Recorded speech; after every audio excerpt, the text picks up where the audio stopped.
इस प्रेस वार्ता में अभिनंदन है, स्वागत है।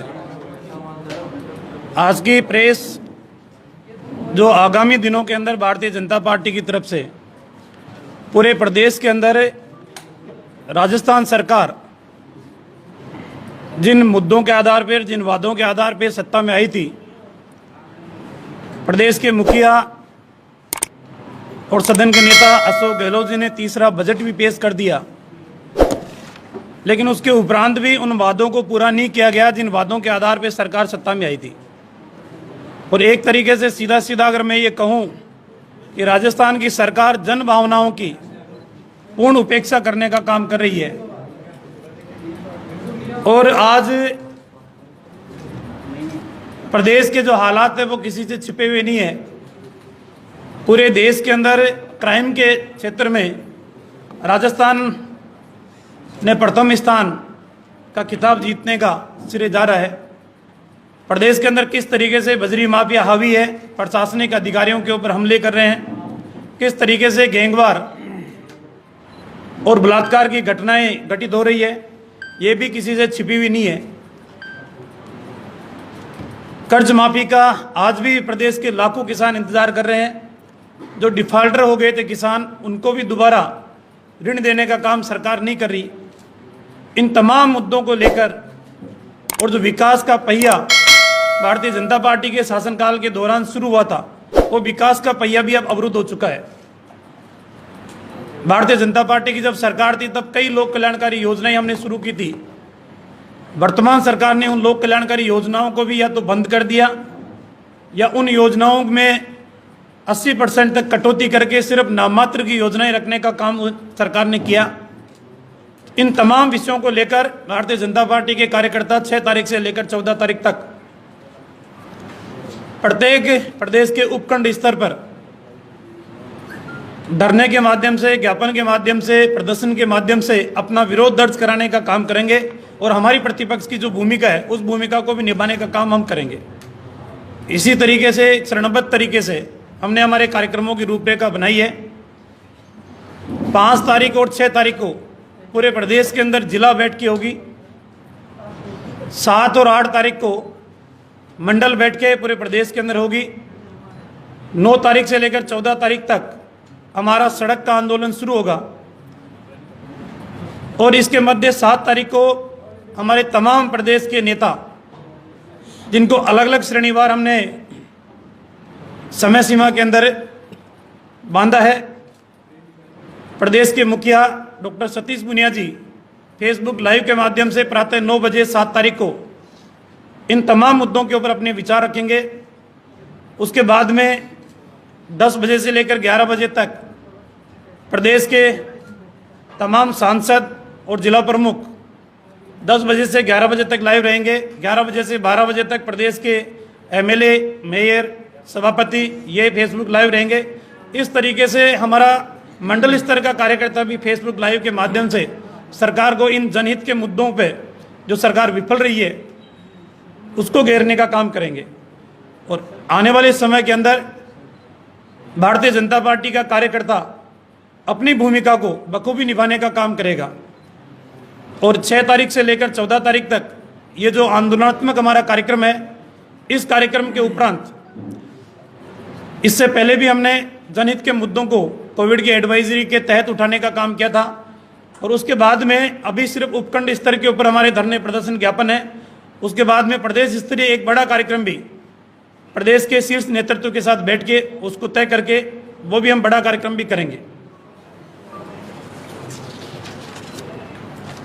आपके कोई सवाल हो? इसका मतलब है इस बार का जो चुनाव है वो पूरी तरह बीजेपी सोशल मीडिया पर ही लड़ी। जैसा मैंने कहा है कि सोशल मीडिया के माध्यम से भी, क्योंकि सोशल मीडिया का प्लेटफॉर्म भी एक बहुत बड़ा प्लेटफॉर्म है और सरकार की उन तमाम नाकामियों को हम जनता तक पहुंचाने का काम करेंगे। और 6 तारीख से लेकर 14 तारीख के मध्य अलग अलग हमारे कार्यक्रमों का विभाजन हमने किया है। पहले संगठनात्मक रूप से बैठकें होगी, उसके बाद में 9 तारीख से लेकर 14 तारीख के मध्य प्रत्येक उपखंड स्तर के ऊपर धरने, प्रदर्शन, रैली, वो भी हमारी रूपरेखा बनी है। तो हम सदन के अंदर भी हमारी जो भूमिका है उसको निभा रहे हैं और सड़क के ऊपर भी भूमिका निभाने की हमने पूरी तैयारी कर ली है। जी, अब तक बड़े विरोध प्रदर्शन नहीं हो पाए, उपचुनाव आ रहे हैं, क्या उपचुनाव से पहले पार्टी को इस प्रकार की रणनीति बनानी? भारतीय जनता पार्टी अब से पहले भी जो भी जनहित के मुद्दे थे, चाहे किसान कर्ज माफी के मामला हो, चाहे क्राइम का मामला हो, चाहे महिला उत्पीड़न के मामले हो, चाहे बिजली के बिलों के अंदर लाखों रुपए की वीसीआर भरने के मामले हो, इन तमाम मुद्दों को लेकर भारतीय जनता पार्टी का जनजागरण अभियान भी शुरू हुआ था और प्रशासनिक तंत्र के माध्यम से उपखंड स्तर के ऊपर और मंडल स्तर के ऊपर भी जो जीएसएस है वहां घेरने का काम भी हमने किया था और उपखंड अधिकारियों को ज्ञापन देने का काम भी किया था। लेकिन इससे जब वो परिस्थितियां थी, वो कोविड की परिस्थितियां थी और कोविड की एडवाइजरी की पालना करना हमारा नैतिक कर्तव्य भी था और उसकी पालना के तहत हमने कार्यक्रम किए थे। अब धीरे धीरे कोविड की जो एडवाइजरी है उसमें शिथिलता बढ़ती जा रही है और उसी के अनुसार हम हमारे कार्यक्रमों की रणनीति बना रहे हैं। रामलाल जी, ऐसा मेरा सवाल ये था कि जैसे बीजेपी अब सड़कों पे, सदन पे हर जगह करेगी आंदोलन, जैसा आपने बताया, बंगला नंबर 13 खाली कराने के लिए आंदोलन कब करेगी? संयम लोढ़ा ने तो विधानसभा में उठा दिया मामला कि हाथ जोड़ के सरकार से बंगले दे रहे हो आप लोग। संयम लोढ़ा जी की बात अगर मैं करूं तो वास्तविकता के अंदर वो जिस तरीके का कृत्य करते हैं, विधानसभा में बोलते कुछ हैं और बोलने के उपरांत जो कहते हैं कि मैं इंडिपेंडेंट विधायक की भूमिका में हूं, लेकिन आपने देखा होगा कि वो इंडिपेंडेंट चुनाव जरूर जीत के आए, लेकिन वो सत्ता पक्ष की भूमिका के अंदर ही हमेशा नजर आते हैं। तो सरकार अगर सत्ता पक्ष के विधायक के नाते अगर वो कुछ बात कह रहे हैं तो सरकार उसको गंभीरता से लेना चाहिए। रामलाल जी, पटवारी धरने पे बैठे हैं, बेरोजगार धरने पे बैठे हैं, 5 तारीख को रेसला से व्याख्याकार है, इनके साथ आप इंडिविजुअली जो धरना दे रहे हैं, प्रदर्शन कर रहे हैं, तो आपने इनके साथ खड़े होने की कभी कोशिश नहीं की? क्या आपको लगा भविष्य में हमारी सरकार आ जाएगी तो इनके वादे हमको पूरा करने पड़ेंगे?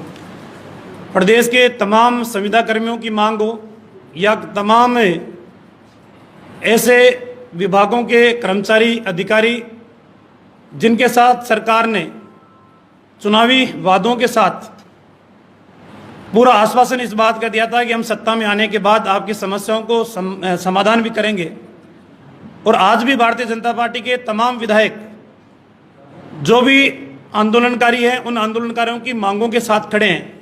और हमने तो सरकार से यही कहा है कि आप इनके साथ वादे करके आए थे, बड़े बड़े वादे किए थे, संविदा कर्मियों को नियमित करने की बात आपने कही थी, राजस्थान रोडवेज के कर्मचारियों के सेवानिवृत्ति के बाद में परिलाभ उनको आज दिन तक पेंशन के नहीं दिए जा रहे हैं, उनकी बात भी कही थी। उन तमाम बातों को सरकार के सामने हम रख रहे हैं कि कम से कम अपना राज्य धर्म निभाने का काम सरकार करे।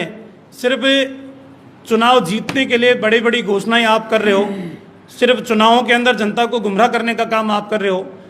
चुनावों के दौरान आप जिस तरीके से पिछले बजट के अंदर जो घोषणाएं आपने महाविद्यालय खोलने की प्रदेश में की थी, 1 पैसे का बजट आपने आवंटन किया नहीं, एक व्याख्याता की भर्ती का विज्ञप्ति आपने निकाली नहीं। तो सिर्फ कॉलेजों की घोषणा करना ही पर्याप्त नहीं है, उनके लिए बजट का आवंटन और उसके लिए शिक्षकों की भर्ती मेरे ख्याल से ये नितांत आवश्यक है। रामलाल जी, कल आरएलपी के राष्ट्रीय संयोजक हनुमान बेनीवाल ने कहा है राजस्थान भाजपा टुकड़ों में बटी हुई है और अभी 13 उम्मीदवार है मुख्यमंत्री पद के, आने चुनाव आते आते 23 हो जाएंगे, इस पर आरएलपी भारतीय जनता पार्टी का सहयोगी दल था और राजस्थान के अंदर हनुमान बेनीवाल जी का किस तरीके का व्यवहार है उसके बारे में मुझे बयां करने की आवश्यकता नहीं है। मेरा तो उनको व्यक्तिगत रूप से यही सलाह है कि वो अपने दल की चिंता करें, भारतीय जनता पार्टी की चिंता नहीं करें। भारतीय जनता पार्टी के कार्यकर्ता पहले भी एक मत थे, एकमुखी थे, एकजुट थे और आगे भी वो एक ही रहेंगे। कृपया अपना दल संभालें, दूसरों की चिंता ना करें।